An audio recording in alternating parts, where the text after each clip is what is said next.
ನಮ್ಮ ರೈತರನ್ನ ಕಾರ್ಖಾನೆಗಳ ವಾಚ್ಮ್ಯಾನ್ ಮಾಡ್ತೀರಾ?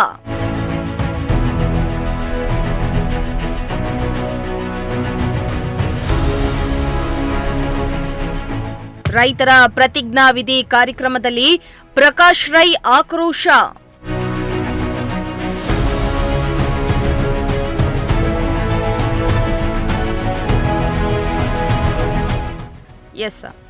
ಬೆಂಗಳೂರು ಗ್ರಾಮಾಂತರ ದೇವನಹಳ್ಳಿಯ ಸುತ್ತಮುತ್ತಲ ಪ್ರದೇಶದಲ್ಲಿ ಹಲವು ಕಾರ್ಖಾನೆ ಕಂಪನಿಗಳನ್ನು ಸ್ಥಾಪಿಸಲು ಸರ್ಕಾರ ಮುಂದಾಗಿದ್ದು, ಇದಕ್ಕಾಗಿ ರೈತರ ಜಮೀನನ್ನ ಭೂಸ್ವಾಧೀನ ಮಾಡಿಕೊಳ್ಳಲಾಗ್ತಾ ಇದೆ.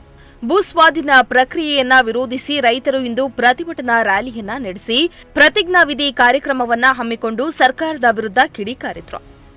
ನಮ್ಮ ಭೂಮಿ ನಮ್ಮ ಹಕ್ಕು, ನಮ್ಮ ಭೂಮಿ ನಮ್ಮದಾಗಲಿ, ಭೂ ಸ್ವಾಧೀನ ಅಧಿವೇಶನವನ್ನ ಹಿಂಪಡೆಯುವವರೆಗೆ ಪ್ರತಿಭಟನೆ ನಡೆಯಲಿ ಎಂದು ಪ್ರತಿಜ್ಞಾ ವಿಧಿಯನ್ನ ಕೈಗೊಂಡಿದ್ರು.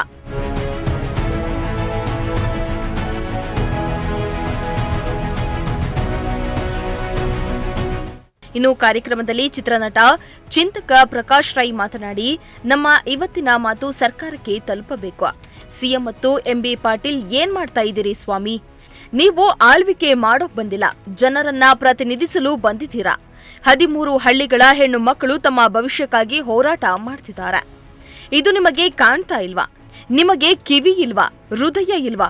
ಹೋಗ್ಲಿ, ಮನಸ್ಸಾಕ್ಷಿನೇ ಇಲ್ವಾ? ಈ ಹಿಂದೆ ಆಡಿದಂತಹ ಮಾತನ್ನ ಉಳಿಸಿಕೊಳ್ಳುವ ಜವಾಬ್ದಾರಿ ನಿಮ್ಮ ಮೇಲಿದೆ ಸಿಎಂ ಸಾಹೇಬ್ರೆ ಎಂದು ಸರ್ಕಾರದ ವಿರುದ್ಧ ಕಿಡಿಕಾರಿದ್ರು. ನಮ್ಮ ಮಾತುಗಳು ಇವತ್ತಿನ ಕಾಂಗ್ರೆಸ್ ಸರ್ಕಾರಕ್ಕೆ ಮುಖ್ಯಮಂತ್ರಿಗಳಾದ ಸಿದ್ದರಾಮಯ್ಯನವರೇ, ಎಂಬಿ ಪಾಟೀಲ್ರೆ, ಏನ್ ಮಾಡ್ತಾ ಇದ್ದೀರಿ?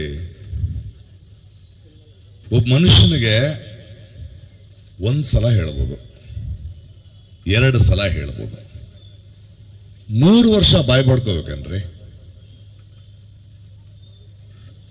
ನಿಮ್ಗಳಿಗೆ ಒಂದು ಅರ್ಥ ಆಗಬೇಕು, ನೀವು ಗೆದ್ದಿಲ್ಲ. ಭಾರತದ ರಾಜಕಾರಣದಲ್ಲಿ ನೀವು ಪಕ್ಷಗಳು ವ್ಯಕ್ತಿಗಳು ಗೆಲ್ಲಲ್ಲ, ಜನ ಗೆಲ್ಲಿಸ್ತಾರೆ. ನೀವು ಆಳ್ವಿಕೆ ಮಾಡಕ್ ಬಂದಿಲ್ಲ, ಪ್ರತಿನಿಧಿಸಕ್ ಬಂದಿದ್ದೀರಿ. ಏನಾಗಿದೆ ನಿಮಗೆ? 13 ಹಳ್ಳಿಯ ಹೆಣ್ಣು ಮಕ್ಕಳು ಆ ಹಳ್ಳಿಯ ಮಣ್ಣನ್ನ ತಗೊಂಡು ಬಂದು ಒಂದು ಗಿಡಕ್ಕೆ ಹಾಕಿ ನಾವು ಮಣ್ಣು ಮಾರೋಲ್ಲ ಅಂತಿದ್ದಾರೆ. ಇದರಲ್ಲಿ ತುಂಬಾ ಸೂಕ್ಷ್ಮವಾಗಿ ನಿಮ್ಗಳಿಗೆ ಧಿಕ್ಕಾರ ಹೇಳೋ ದಿನ ದೂರ ಇಲ್ಲ ಅಂತ ವಾರ್ನಿಂಗ್ ಮಾಡ್ತಾ ಇದೀವಿ ನಾವು. ಬೇಕಾ ಸಿದ್ದರಾಮಣ್ಣ ನಿಮಗೆ? ಕರ್ನಾಟಕದ ರೈತರ ಬಾಯಿಂದ ಧಿಕ್ಕಾರ ಕೂಗಿಸ್ಕೊಳ್ಳೋ ಪರಿಸ್ಥಿತಿಗೆ ಬರಬೇಕಾ ನೀವು? ಕಿವಿ ಇಲ್ವಾ? ಹೃದಯ ಇಲ್ವಾ? ಮನಸ್ಸಾಕ್ಷಿ ಇಲ್ವಾ? ಅಹಿಂದ ಅಂತೀರಿ, ಜನಪರ ಅಂತೀರಿ, ರೈತಪರ ಅಂತೀರಿ. ಇದೇ ಹೋರಾಟದ ಮಧ್ಯ ವಿರೋಧ ಪಕ್ಷದಲ್ಲಿದ್ದಾಗ ಬಂದು ನೀವೇ ತಾನೇ ಮಾತು ಕೊಟ್ರಿ. ಮಾತಿಗೆ ನಿಲ್ತೀರಾ, ಮಾತಿಗೆ ತಪ್ತೀರಾ? ಮಾತಿಗೆ ತಪ್ತೀರಾ? ಎಂಬಿ ಪಾಟೀಲ್ರೆ, ಏನು ತುರ್ತು ಸಭೆ ನಿನ್ನೆ ನಿಮಗೆ ಏನಂತ ಅರ್ಜೆಂಟ್ ಬಂದಿತ್ತು?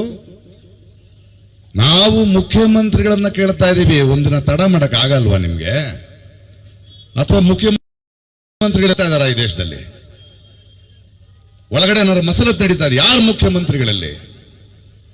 ಏನ್ ಹೇಳ್ತಿದ್ರಿ? 3 ಹಳ್ಳಿ ಬಿಡ್ತೀರಾ? 400 ಎಕರೆ ಬಿಡ್ತೀರಾ?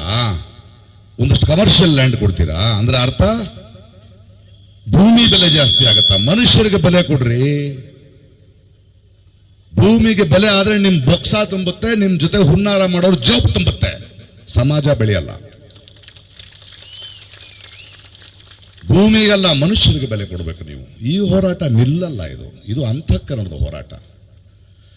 ನೀವು ಬುದ್ಧಿವಂತರ ತರ ಉತ್ತರ ಕೊಡಬೇಡಿ. ನಾವು ಪ್ರಶ್ನೆನೇ ಕೇಳ್ತಾ ಇಲ್ಲ. ಪ್ರಶ್ನೆ ಕೇಳಿದ್ರೆ ಉತ್ತರ ಕೊಡಿ. ನಾವು ನಮ್ಮನ್ನ ನೋವನ್ನ ಹೇಳ್ತಿದೀವಿ, ಬದುಕೋಕೆ ಬಿಡ್ವಿ ಅಂತ ಮನವಿ ಮಾಡ್ತಾ ಇದೀವಿ. ಮನವಿ ಮಾಡಿದ್ರೆ ಸ್ಪಂದಿಸಿ, ಬುದ್ಧಿವಂತರ ತರ ಮಾತಾಡಬೇಡಿ, ಪ್ರಶ್ನೆಗೆಲ್ಲ ಉತ್ತರ ಕೊಡಬೇಡಿ. ನೀವು ನಮಗೆ ಬೇಕಾಗಿರೋದು ಸ್ಪಂದನೆ. ನಾವು ಮಣ್ಣನ್ನ ಮಾರೋದಿಲ್ಲ. ಭೂಮಿಯ ಜೊತೆಗೆ ನಮ್ಮ ಸಂವಾದವನ್ನ ಮಾತನ್ನ ನಿಲ್ಲಿಸೋದಿಲ್ಲ.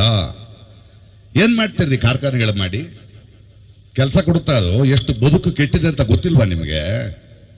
ಇವತ್ತೇ ಮನೆ ಮೇಲೆ 6,000 ಎಕರೆ ರೀಸೆಟಲ್ಮೆಂಟ್ ಮಾಡಿದ್ವಿ, ರಸ್ತೆಯಲ್ಲಿ ಬಿದ್ದು ಅಲಿತಾ ಇದ್ದಾರೆ. ಏನ್ ಮಾಡ್ತೀರಿ ನಮ್ಮ ರೈತರನ್ನ ನೀವು ತಗೊಂಡು ಕಾರ್ಖಾನೆಗಳು ಮಾಡಿ ಅದಕ್ಕೆ ವಾಚ್ಮನ್ಗಳು ಮಾಡ್ತೀರಾ? ಕಸ ಮುಸುರೆ ತಿರುಗಿಸ್ತೀರಾ? ನಿಮ್ಮಂತ ಅತ್ಯಂತ ಬುದ್ಧಿವಂತರಿಗೆ ಯೋಚನೆ ಮಾಡೋಕ್ಕೆ ಹೊಟ್ಟೆ ತುಂಬಿಸೋದು ನಾವು. ಮರ್ಯಾದೆ ಕೊಡಿ ದಯವಿಟ್ಟು. ಸಿದ್ದರಾಮಯ್ಯನವರೇ, ಇದು ಇನ್ನೊಂದು ಹೋರಾಟವಾಗೋದು ಅಥವಾ ನಿಮ್ಮನ್ನು ಇಳಿಸುವುದಕ್ಕೆ ಕಾರಣ ಆಗೋದಕ್ಕೆ ಆಗಬೇಡಿ. ಮನಸ್ಸಾಕ್ಷಿಯಿಂದ ಜನರ ಆವೇದನ ಅರ್ಥ ಮಾಡ್ಕೊಳ್ಳಿ, ರೈತರನ್ನ ಅರ್ಥ ಮಾಡ್ಕೊಳ್ಳಿ. ನಾವು ಮಾರಲ್ಲ ಅಂದ್ರೆ ಮಾರಲ್ಲ, ನಮ್ಮ ಬದುಕನ್ನು ಬಿಡೋಲ್ಲ. ಹಾಗೇನಾದ್ರೂ ಆದರೆ ಇವ್ರ ಜೊತೆ ನಾನು ಇಲ್ಲೇ ಮಲಗ್ತೀನಿ,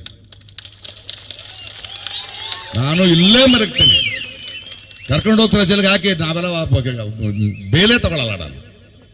ಇದೇ ಮಾಡಿಸಿ. ಯಾವ ರಾಜಕಾರಣ ನಡೀತಾ ಇದೆ ಅಲ್ಲಿ? ಜನರನ್ನ ನಿಲ್ಲಿಸ್ತೀರಾ? ಪೊಲೀಸರನ್ನು ಉಪಯೋಗಿಸ್ತೀರಾ?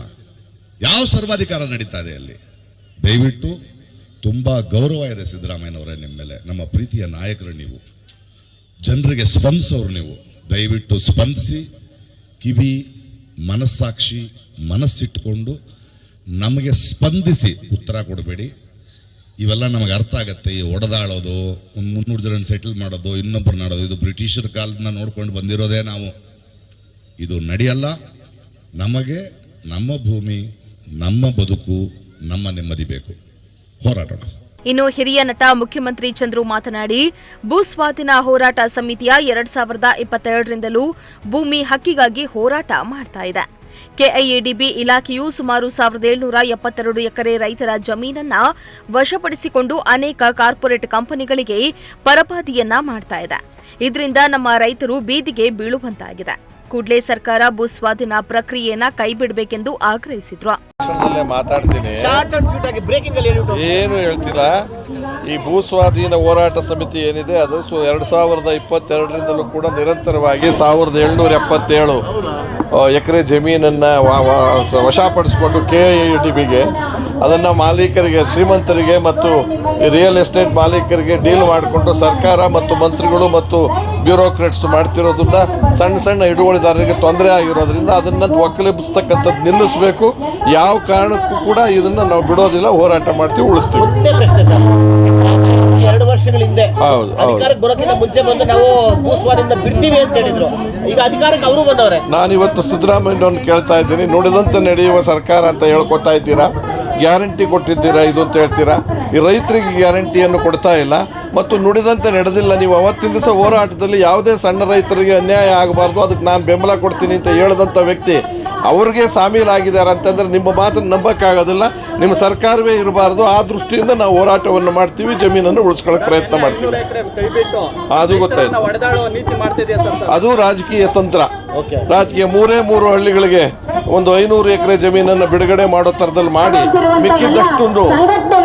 ಮಿಕ್ಕಿದ್ದಷ್ಟನ್ನು ಕೂಡ ಮತ್ತೆ ಲಪ್ಟಾಯಿಸ್ತಕ್ಕಂಥದ್ದು ಮತ್ತು ಇದನ್ನು ತೆಗೆದುಕೊಂಡು ಹೋಗ್ಬಿಟ್ಟು ಸ್ಮಾಲ್ ಸ್ಕೇಲ್ ಇಂಡಸ್ಟ್ರಿ ಮಾಡ್ತೀವಿ ಅಂತ ಯೂನಿವರ್ಸಿಟಿಗಳಿಗೆ ಕೊಡ್ತಕ್ಕಂಥದ್ದು, ಇನ್ನೇನೇನಕ್ಕೂ ಕೊಡ್ತಕ್ಕಂಥದ್ದು. ಅವ್ರಿಗೆ ಬಂದಂಥ ಪಕ್ಷಗಳು ಯಾವ್ಯಾವ ಥರದಲ್ಲೋ ಅವೆಲ್ಲವನ್ನು ಕೂಡ ಧಿಕ್ಕರಿಸ್ತೀವಿ. ಒಟ್ಟು ನಮ್ಮ ಈ ಹೋರಾಟದಲ್ಲಿ ನಾನಂತೂ ಆಮ್ ಆದ್ಮಿ ಪಾರ್ಟಿಯ ಸಂಪೂರ್ಣ, ನಾನು ಮತ್ತು ನಮ್ಮ ಅಧ್ಯಕ್ಷರು ಬಂದಿದ್ದಾರೆ ಸೀತಾರಾಮ್ರವರು, ಇದಕ್ಕೆ ಪೂರ್ತಿ ನಿಂತ್ಕೋತೀವಿ. ಕೊನೆವರೆಗೂ ಹೋರಾಟ ಮಾಡಿ ಇದನ್ನು ನಿಲ್ಲಿಸಬೇಕು, ಅದು ಮುಖ್ಯ.